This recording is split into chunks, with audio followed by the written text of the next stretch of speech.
Assalamualaikum warahmatullahi wabarakatuh. Selamat pagi untuk teman-teman semuanya, dan selamat pagi untuk Ibu Eko Ribawati MPD selaku dosen pengampu mata kuliah Pendidikan Pancasila. Perkenalkan, nama saya Novia Damayanti dengan NIM 55522210064. Pada kesempatan kali ini saya ingin menjelaskan tentang materi pendidikan Pancasila beserta kasus yang sedang marak terjadi di masyarakat Indonesia untuk memenuhi ujian akhir semester 1. Baik, pertama-tama saya ingin menjelaskan tentang pendidikan Pancasila terlebih dahulu. Nah, di dalam perjalanan sejarahnya, sebenarnya nilai-nilai Pancasila itu sudah diterapkan di dalam kehidupan sehari-hari jauh sebelum Pancasila itu ditetapkan sebagai dasar negara. Nah, misalnya itu pada saat zaman kerajaan dahulu, mereka sudah mengenal adanya kepercayaan dan juga toleransi beragama di zaman kerajaan Hindu-Buddha. Lalu mereka mementingkan persatuan ketika sedang melawan musuh, dan juga raja-raja yang berusaha untuk bersikap adil pada rakyatnya.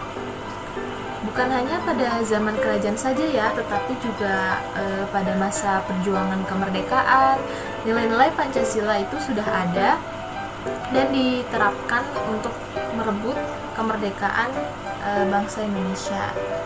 Jadi nilai-nilai itu sudah ada, nilai-nilai Pancasila itu sudah ada jauh sebelum Pancasila itu ditetapkan sebagai dasar negara.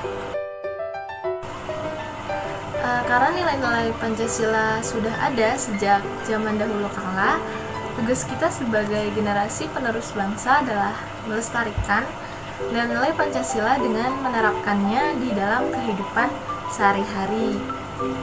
Nah, pastinya tidak mudah ya untuk menerapkan nilai-nilai Pancasila, apalagi kita itu hidup di tengah-tengah masyarakat yang penuh dengan keberagaman.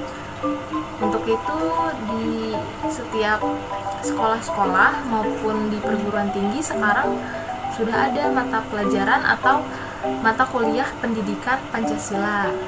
Nah, lalu memangnya pendidikan Pancasila itu penting ya? Tentu saja itu sangat penting gitu, karena mengingat sekarang sudah banyak terjadi kemerosotan moral para generasi penerus bangsa, dan juga sekarang sudah muncul banyak budaya barat di kalangan remaja. Lalu adanya perkembangan teknologi yang sangat pesat, itu tentunya membuat nilai-nilai Pancasila mulai dilupakan oleh sebagian besar masyarakat Indonesia.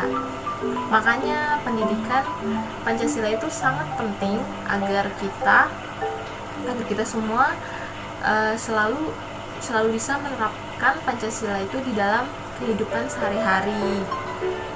Nah, di dalam penerapannya juga pasti ada banyak tantangannya. Salah satunya itu soal kasus SARA yang banyak terjadi di masyarakat. Kita itu hidup di dalam lingkungan yang beragam ya. Ada banyak agama, ada banyak suku, banyak bahasa. Pastinya di dalamnya itu ada konflik ataupun perselisihan gitu. Itu adalah kasus yang banyak sekali ditemui di masyarakat sekitar. Seperti kasus yang baru-baru ini viral di media sosial, yaitu kasus JNE yang melakukan pelanggaran SARA di dalam perekrutan pegawai baru, khususnya di dalam bidang agama. Nah, faktanya itu tagar boikot JNE ramai di media sosial Twitter Selasa 6 Desember 2021. Hal itu menyusul beredarnya pamflet online lowongan pekerjaan sebagai kurir JNE Express yang menyarankan bahwa pegawai baru itu harus beragama Islam. Tentu ini sudah sangat kelewatan karena JNE itu bukan suatu lembaga agama yang mengharuskan anggotanya itu ada di dalam agama tertentu. Nah, kasus ini tuh sudah masuk ke dalam golongan SARA, yang mana adanya diskriminasi dari agama lain selain agama Islam. Menanggapi adanya kasus ini, pihak JNE akan mengusut tuntas jasa pembuat pamflet yang mereka gunakan dan katanya akan memecat pihak yang terlibat di dalam kasus perekrutan pegawai ini karena sudah melanggar SOP dan nilai perusahaan yang menghargai keberagaman dan juga perbedaan. Sebagai seorang mahasiswa, tentu kita harus menjaga persatuan dan kesatuan bangsa. Nah, bisa dengan mulai dari diri sendiri untuk menghargai perbedaan yang ada, lalu dengan mengajak orang lain juga untuk menghargai keberagaman yang ada di Indonesia. Nah, berikut ini beberapa cara yang dapat dilakukan dalam menanggapi perbedaan agama, yaitu yang pertama, memperdalam pemahaman keberagaman lewat pendidikan Pancasila yang sudah didapatkan di sekolah maupun di perguruan tinggi. Lalu yang kedua, tidak pernah menyinggung soal agama ketika sedang mengobrol bersama teman. Pastinya siapapun juga tidak akan nyaman jika disinggung soal agamanya.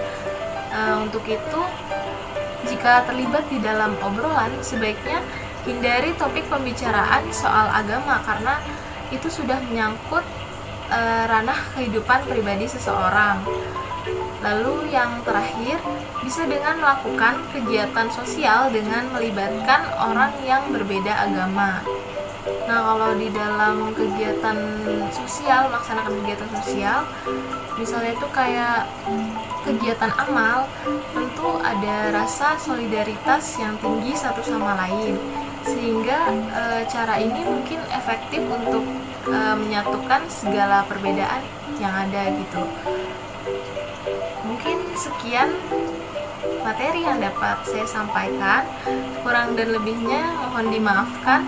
Wassalamualaikum warahmatullahi wabarakatuh.